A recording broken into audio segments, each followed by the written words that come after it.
Welcome back, friends. So now let us discuss one more important topic of the topic electrostatics, that is electric field. Now, while studying the properties of electric field, we studied there are two types of charge, basically positive charge and negative charge. Like charge repel each other and unlike charges attract each other. Here question comes, if a positive charge attracts a negative charge, or if a positive charge repels a positive charge, the question is, at what distance this charge, that is Q2, start experiencing either positive attractive force or repulsive force. That means at the larger distance, one charge will not experience the force due to the other force or the other charge. That means only certain distance one charge will experience force due to the other charge. Now, if a charge plus Q is exerting a force on the another charge, it may be a plus charge, it may be a minus charge. Now question comes, at what distance this charge will experience a force due to this charge? At larger distance, this charge will not experience any force due to the charge plus Q. But only at certain region, this charge start experiencing a force due to the charge plus Q. That means there must be a space property around the charge plus Q which will exert a force on the neighbor charge. The space which is around this charge, which is exerting a force on the neighboring charge, and that region, that space itself is termed as electric field. Then what is electric field? The electric field is the region around a given point charge within which its influence can be experienced. I repeat, the region around a given point charge within which its influence can be experienced and is called as electric field, denoted by vector E. Now, the next is the SI unit of electric field is Newton per coulomb or volt per meter. The dimensional formula is mL T raised to minus 3 and A raised to minus 1. Here, while explaining, friends, I said a charge plus Q is there which is exerting a force on the neighboring charge at a certain distance. That is, a space limit is there. Then why this charge is exerting a force on the neighboring charge? That means because it is producing the electric field. The charge which produces the electric field is called source charge. The charge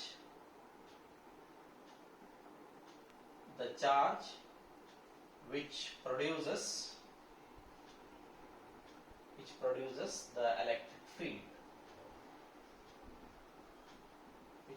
the electric field, then that is denoted by capital Q. Then the charge which experiences the force due to the source charge, or the charge which examines the presence of the electric field produced by the source charge, the charge which tests the presence of the electric field produced by the source charge, the charge which tests the effect of the source charge is called as a test charge. I write the definition of the test charge, so this small q, the charge which tests the effect of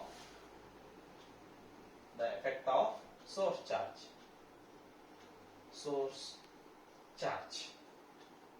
Now here capital Q denoting the source charge which is producing the electric field, small q indicating the test charge which is testing the presence of the electric field produced by the source charge.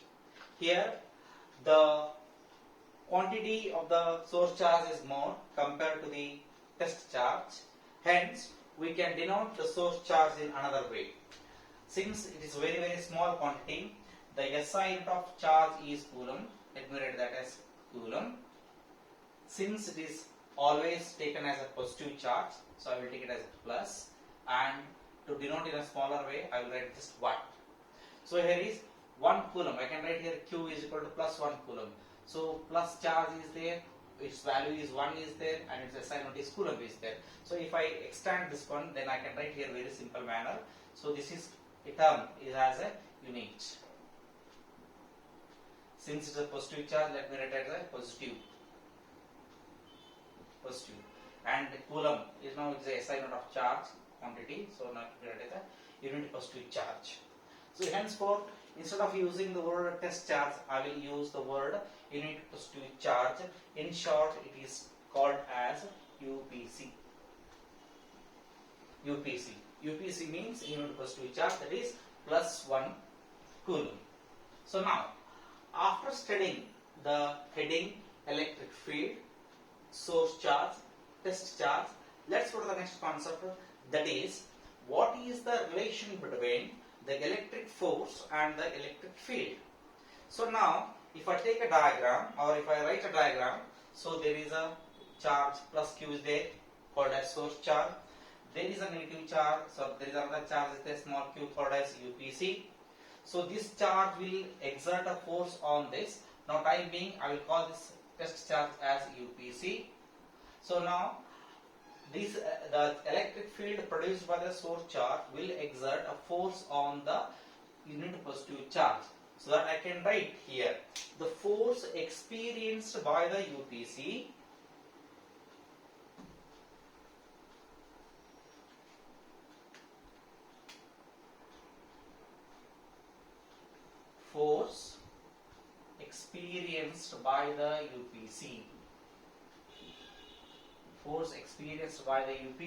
is called as electric field intensity. So simply it is a dimension a vector E. Suppose if I symbolize this sentence for force experienced by the UPC, that is unit positive charge, it goes like this. Electric field E is equal to force experienced by the charge UPC. E is equal to F by Q. And if I rewrite this equation, I'll get a very important formula, that is F is equal to Q into E. And if I express in vector form, vector F is equal to Q into vector E. So very important relation, the relation between electric field and electric force. Then if I go ahead with this equation, so let me take 2 point charges. One is a source charge plus Q at a distance of say R, and unit positive charge Q. Suppose if I use this diagram for our Coulomb's law, I can write the force experienced by the source charge UPC due to the source charge Q can be written as E is equal to 1 by 4 pi epsilon naught Q divided by R square into 1 by Q as is.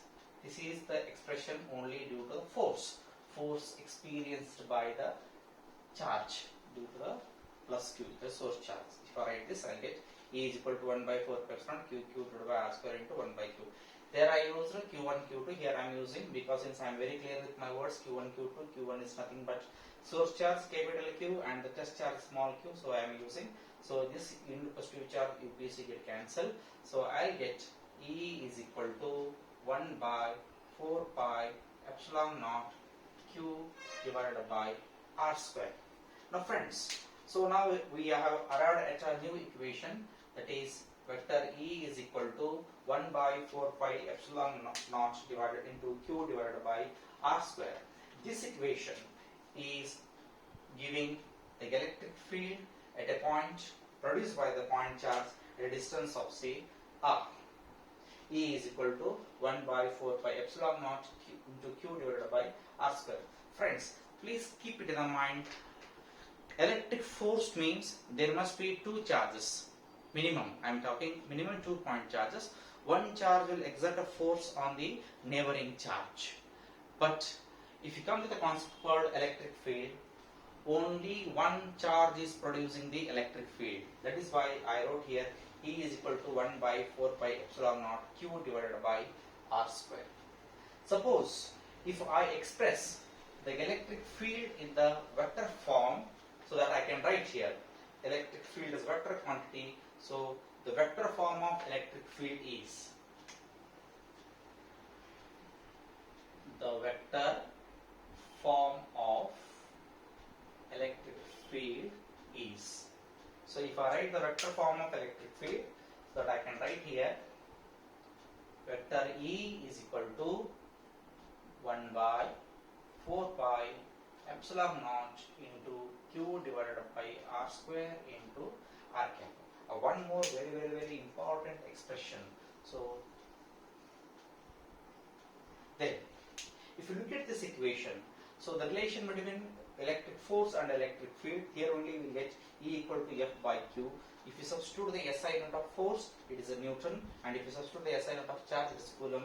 So that I can write here the electric field SI unit is Newton per Coulomb. That only I wrote here, Newton per Coulomb. So I will underline here Newton by Coulomb. Then, now basically we have two types of charges. One is positive charge, another one is a negative charge.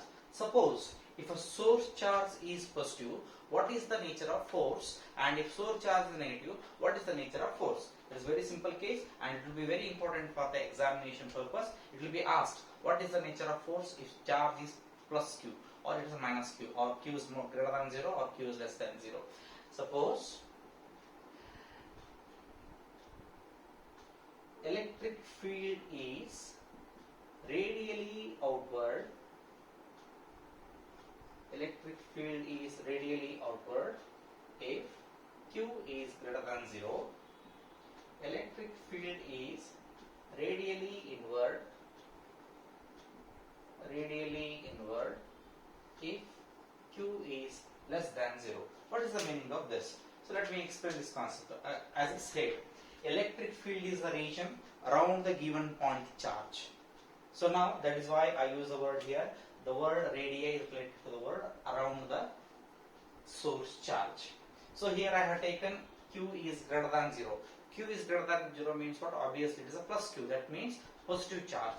If the source charge is positive, electric field is, if I write here, electric field is going radially outward like this. Going radially outward. In the second case, electric field is radially inward if Q is less than 0. The meaning is very important or clear here. So that means less than 0 means what here? Source charge is negative. It is producing the electric field, and that electric field is radially inward. Radially inward. So that you can say that electric field is radially outward if source charge is positive. Electric field is radially inward if source charge is negative.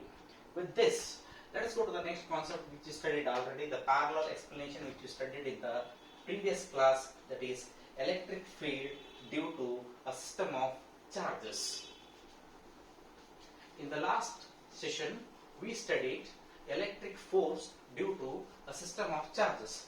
That means there were n number of charges were acting a force on a single charge. But friends, here is only a single charge is producing the electric field. Please keep it in mind. only one charge is produced in the electric field. If n number of charges are there, obviously there will be n number of electric fields. Suppose if I want to calculate what is the electric field at a point due to a system of charges, that will be the next concept in this chapter. So that is electric field due to a system of charges. System of charges. So now let's draw the diagram. Suppose if I consider n number of point charges. So now let's say plus Q1, plus Q2, plus Q3, Q4, so on Qn. So here I have considered 4 point charges, say namely Q1, Q2, Q3, Qn. In this, I will consider an independent point P. Consider a point P at distance of, say, now let me draw the lines. So this is a point P. Point P at a distance of R1 from Q1, R2 from Q2, R3 from Q3, Rn from Qn. The diagram again is of your choice. Suppose if I consider a point P at a distance of R1, R2, R3, so on Rn from the point charges Q1, Q2, Q3, so on Qn, then what is the resultant electric field at a point P due to a system of charges? Friends, please keep it in mind. Q1 is producing its own electric field at point P at a distance of R1, Q2, Q3, so on. All the charges are producing their own electric field, but only at point P, all the electric fields are coinciding. That resultant force, electric field, that we have to calculate in this explanation. So, explanation describing the diagram. Consider the point charges Q1, Q2, Q3, so on Qn at a distance of R1, R2, R3, so on Rn from point P. Now let's start one by one. The electric field at point P. Let's start one by one. Electric field at point P due to Q1. So it can be written as E1 is equal to 1 by 4 pi epsilon naught Q1 divided by R1 square into R1 cap. Always express it in vector form. Suppose if I want to calculate what is the electric field at point P due to Q2. So next concept is electric field at point P due to Q2 is E2 is equal to 1 by 4 pi epsilon naught Q2 divided by R2 square into R2 cap. Similarly Q3. So electric field at point P due to Q3, vector E3 is equal to 1 by 4 pi epsilon naught Q3 divided by R3 square into R3 cap. Here only I write so on. So if I continue all the n number of point charges, finally if I go to n, so then electric field at point P due to Qn is vector En is equal to 1 by 4 pi epsilon naught into Qn divided by Rn square into Rn cap. Now our aim is to calculate what is the resultant electric field at a point P due to a system of charges. So in the previous class itself we studied superposition principle. So by the superposition principle, so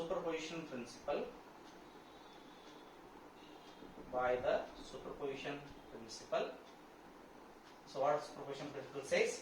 So if you calculate, if n number of forces are acting on a single point, just add them, vector sum of all the vectors, individual vectors will give the resultant electric field at that point. Then by using this superposition principle, I can write here the resultant electric field at a point P due to a system of charges is given by E1 plus E2 plus E3 plus so on plus vector En. Then if I substitute all the individual forces here, so I'll get 1 by 4 pi epsilon naught q1 by r1 square into r1 cap 1 by 4 pi epsilon naught into q2 by r2 square into r2 cap. So 1 by 4 pi epsilon naught into q3 by r3 square into r3 cap, so on, plus 1 by 4 pi epsilon naught into q1 divided by rn square into rn cap. Take out the common terms. If I take out the common terms, I'll get only 1 by 4 pi epsilon naught is common. So remaining terms are q1 divided by r1 square into r1 cap, q2 by r2 square into r2 cap, plus q3 divided by r3 square into r3 cap, so on. The last term is q1 by rn square into rn cap. So in the last class we used, here it is all the values are discrete, that means individual values are there, and all the n terms are added with a summation plus plus plus. So you can symbolize it using the sum, that is sigma. So now sigma runs. So there we took a general formula, general term, that is integer I. So here starting term itself is 1. So I can write here I runs from I is equal to 1 till last term n. So I can write here. So in the place of 1, 2, 3, I came here, I can write qi. In the place of subscript r1, 2, r3, r3, r4, here we got I square as it is. Now it becomes ri cap. So this is the resultant electric field at point P due to a system of charges. That means what? If n number of charges are acting at a point, then that resultant electric field can be calculated using the superposition principle. So now with this we can say that the electric field, if you look at this electric field, it is independent of test charge. So that can be said that the one of the significant point of the electric field. Thank you.